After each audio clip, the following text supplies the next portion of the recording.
Good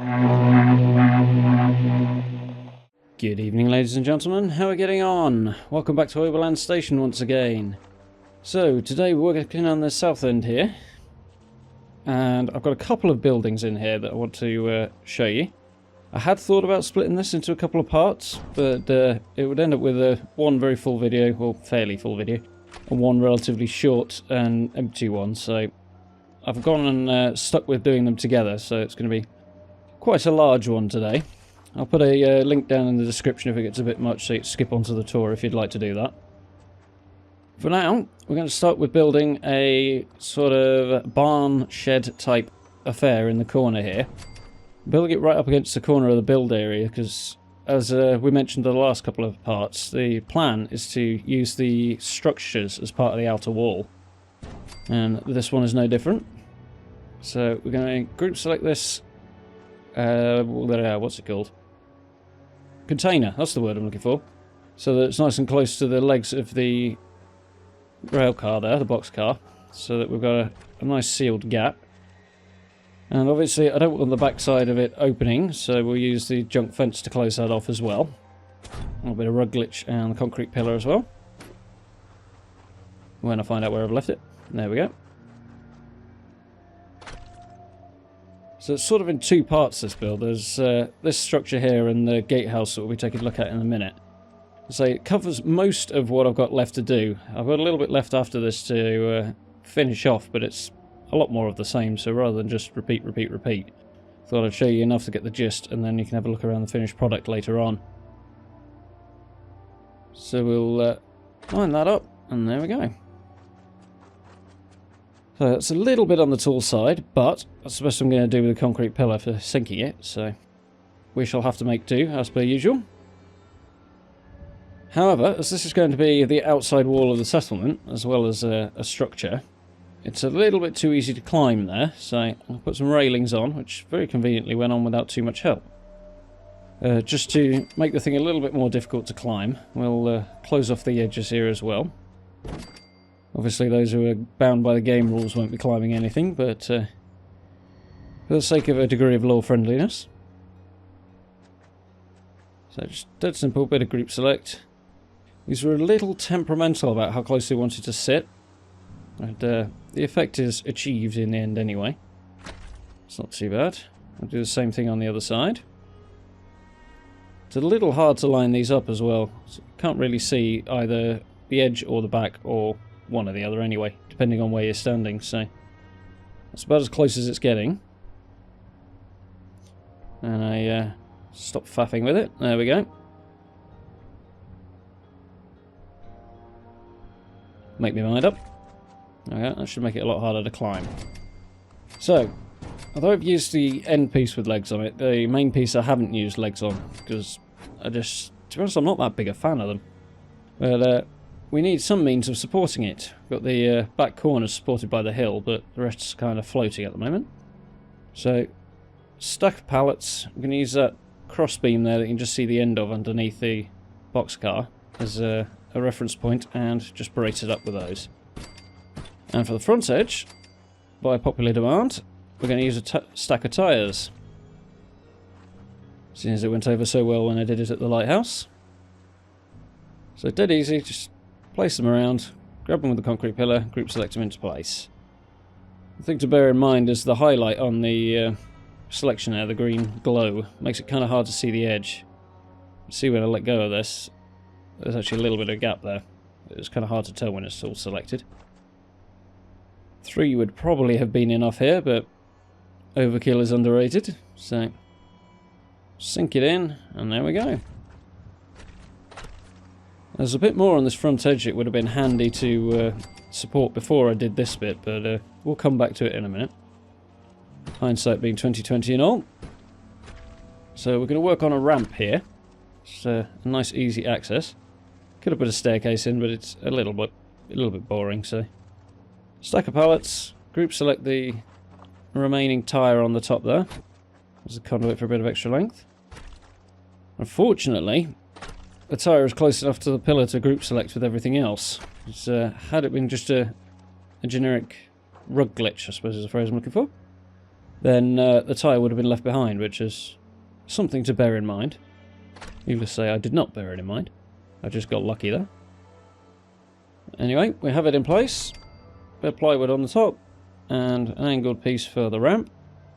Unfortunately, this won't sit either as close to the boxcar or the tyre as I want it to, so it'll be a group select job again, as per. So stand above it so I can actually see what we're doing. And just get that edge lined up. There we go. Still looking a little bit flimsy there, so put a pallet underneath to support the end. And there we go. And that'll need a little bit more support itself, so a couple of cinder blocks, nice and easy, sunk into the ground, and there we have it. Very versatile, those things, for providing little bits of support for corners and things like that. A little bit of clipping going on there that will need adjusting, but the video's quite long enough, so you don't need to watch me do everything twice, I don't think. I have realised it's gone dark, by the way. We'll be moving on in just a moment. For now, I'm going to use this horizontal barrel from USO. Just use the clipping there to line it up. Sink it down. And there we go. Much sturdier. So, I intended to leave this front edge open, but it's still a little bit on the large side, so we'll just get a couple of shack walls and just slide those into place. Fortunately, they're nice and cooperative, so no help needed to get those to go where I want them. Just narrows the gap down a little bit.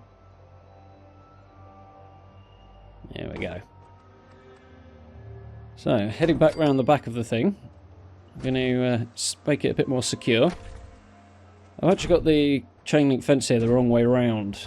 So I kind of like the look of it more that way, but can just about see at the top there, the torn edge of it leans outward, which I've now spun it back around again, but when it was facing the other way, it was catching on the boxcar, so it wouldn't sit as close as I'd have liked it to. So we'll spin it around and have it leaning outward instead. Just close off this gap here.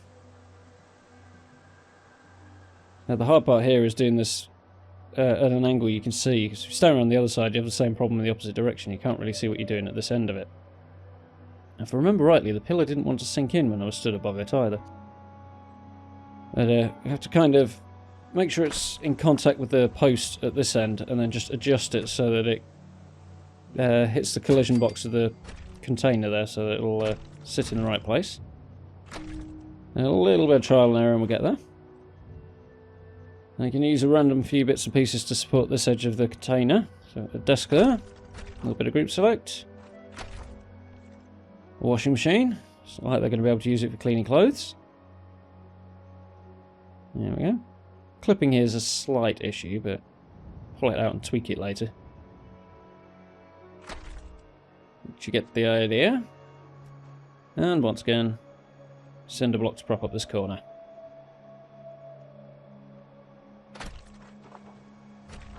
Nice.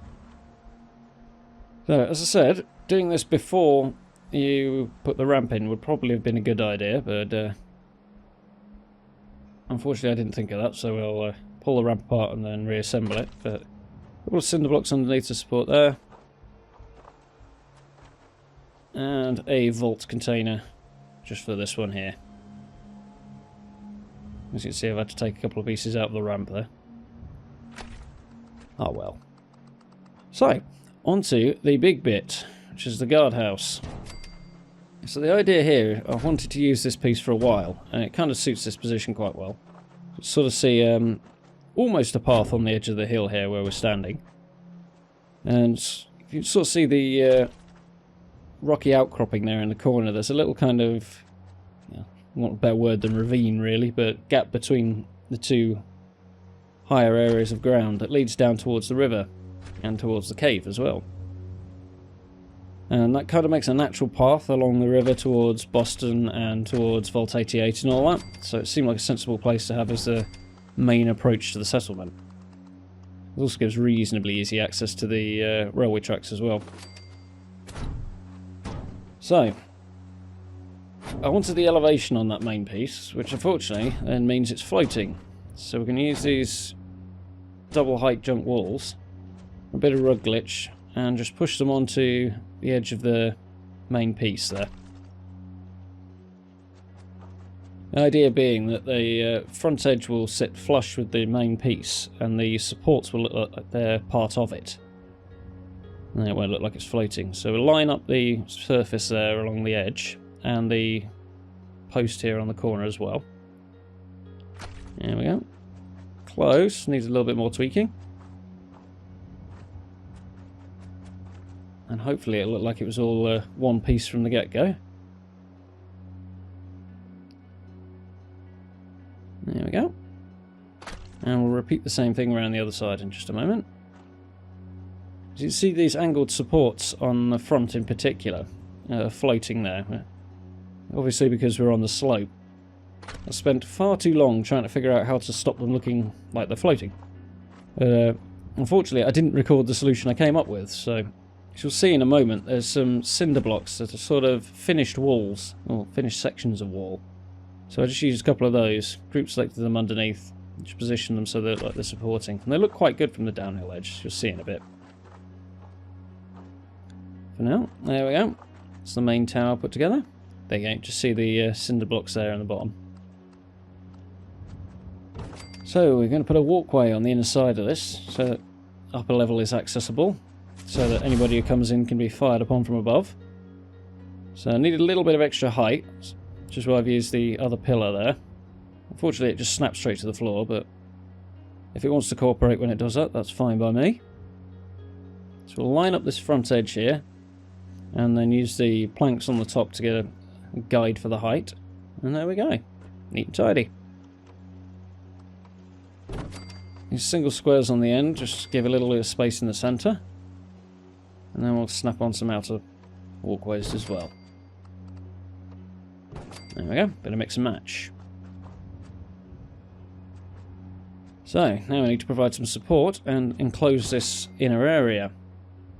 So a lot of junk walls and a lot of group select and rug glitching going on here. Partly because of the existing rugs I've put in place, and partly because the mod is still acting up. Sinking the pillar in a few places around here was kind of difficult. This side wasn't too horrific, but around the other side it was an absolute nightmare. So, some ingenuity and patience was needed to get it to work in a few places. Now this one, if you're sort of where the wall is now, there's just no way the pillar will sink for some reason. A little bit further back with a chain of rugs, we're absolutely fine. So there we go.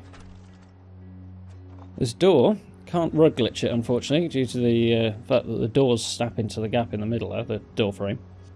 But it seems to be reasonably forgiving with group select, so we'll just line it up there, use those vertical supports on the wall to look like they're also supporting the floor.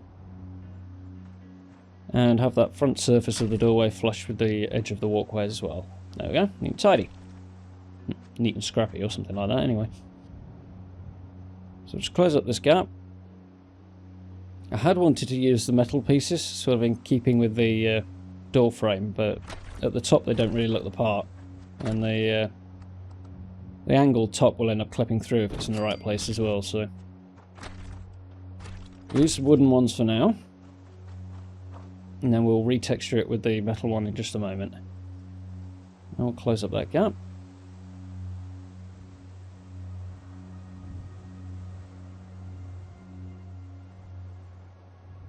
And lift it up in there, and there we go.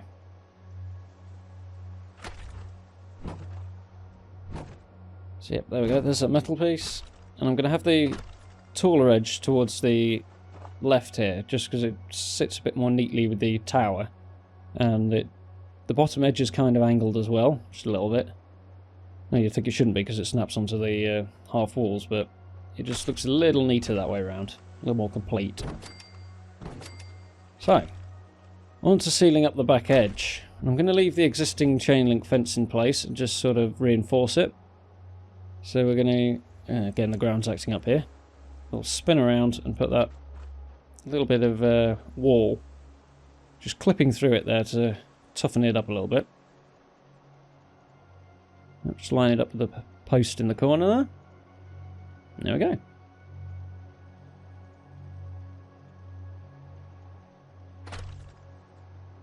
And repeats on the other side. It's a funny thing about this mod that where you've got additional layers on the ground, which you can see because you pick them up, like the sort of furrowed earth there with the farm.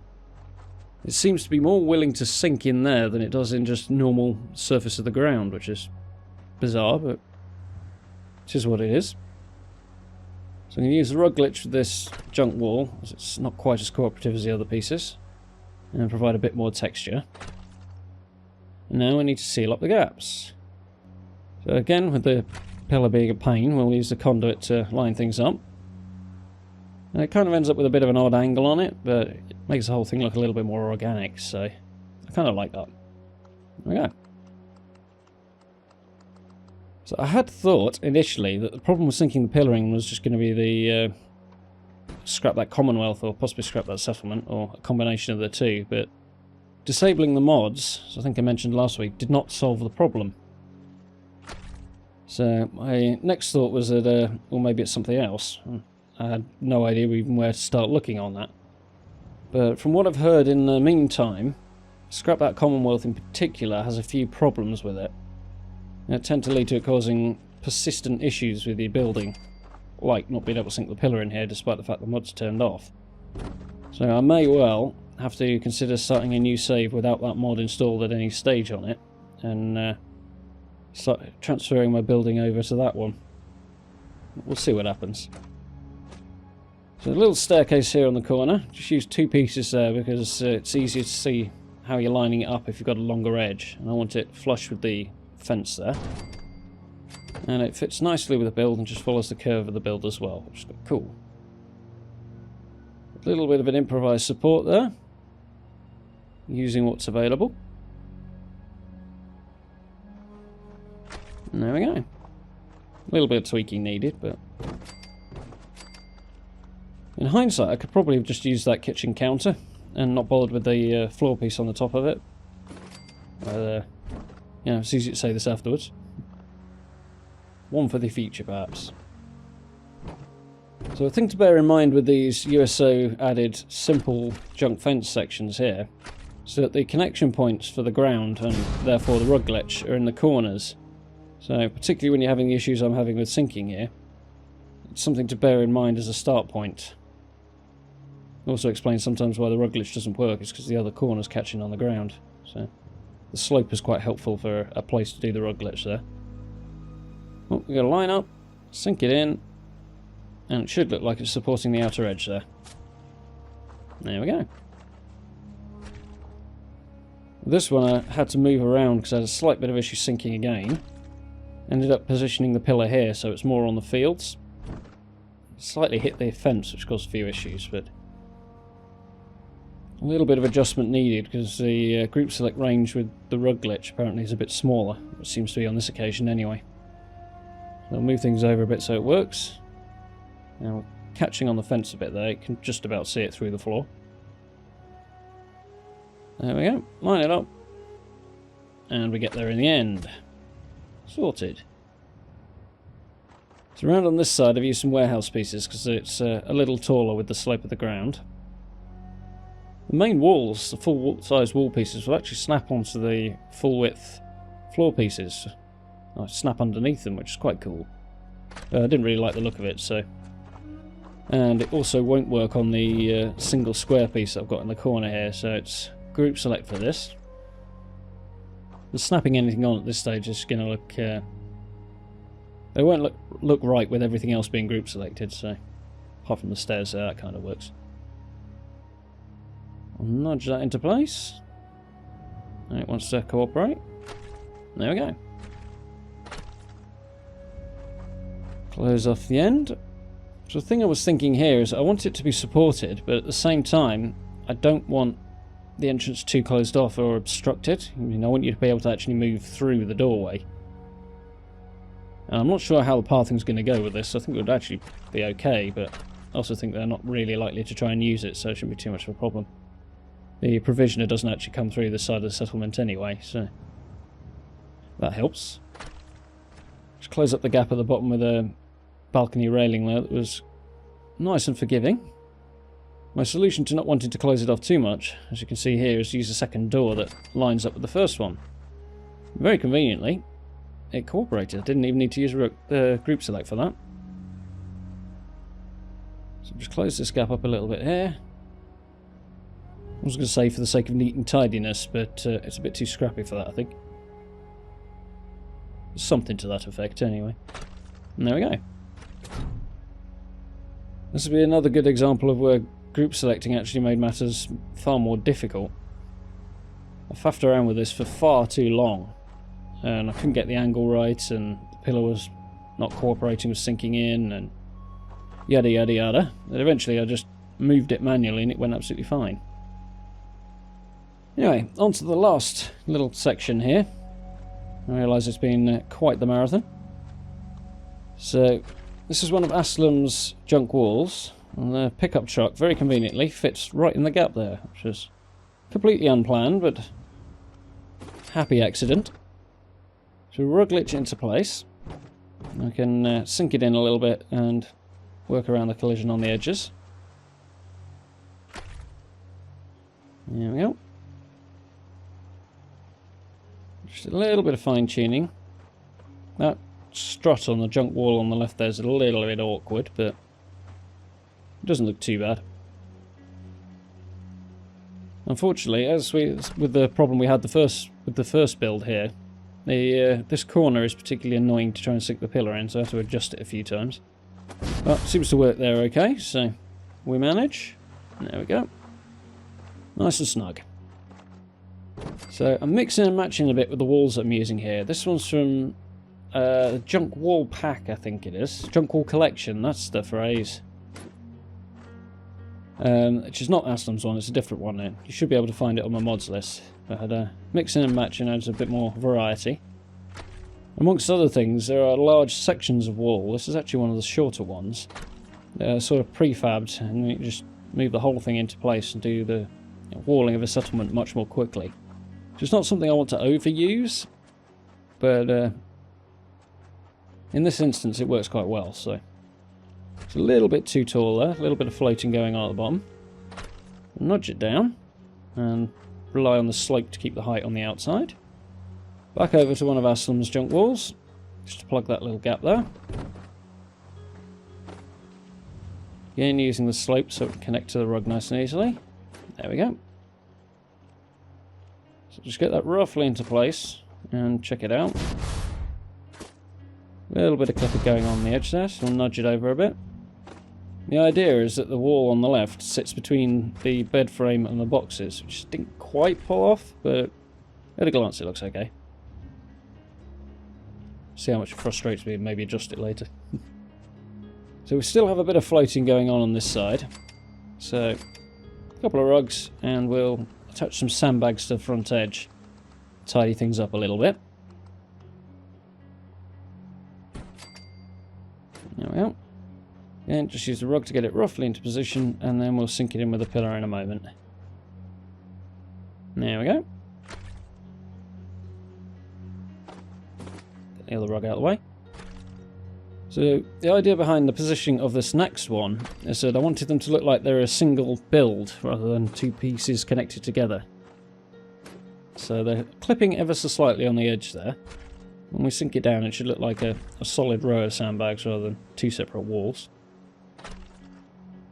And there we go.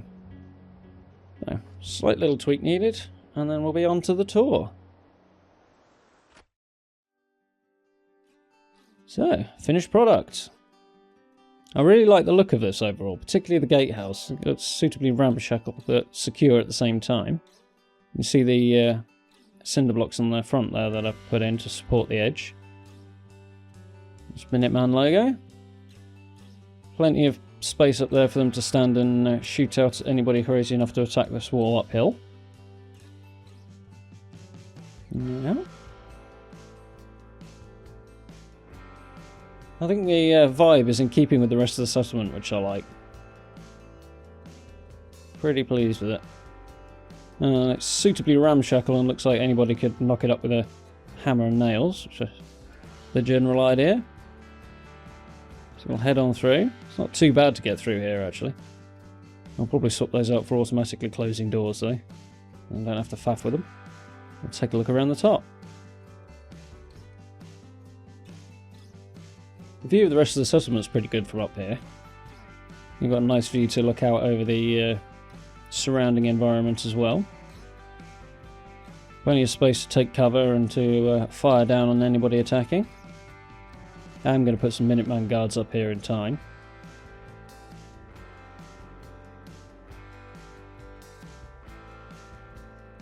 If you have a look just as we turn the corner here, you can see just how small the build area actually is at Oberland. See the railway track just there. Quite a compact little build, this one. So we'll go and have a look at our storage shed. Oh, the little ramp. Still need to decorate yet, but you get the vibe. Obviously I need to finish off the walls as well, but that's going to be more of the same. And again, I want to reinforce that chain link fence as well, but now you've seen it, it's just a lot of repeat, so it didn't really warrant its own video. Hence why this one's so long. So thank you very much for sticking with me on this one. I do hope you've enjoyed. If you did, I'm sure you know what to do by now. Social media links down in the description if you want to keep up to date with everything I'm doing. And I'll be speaking to you all very, very soon.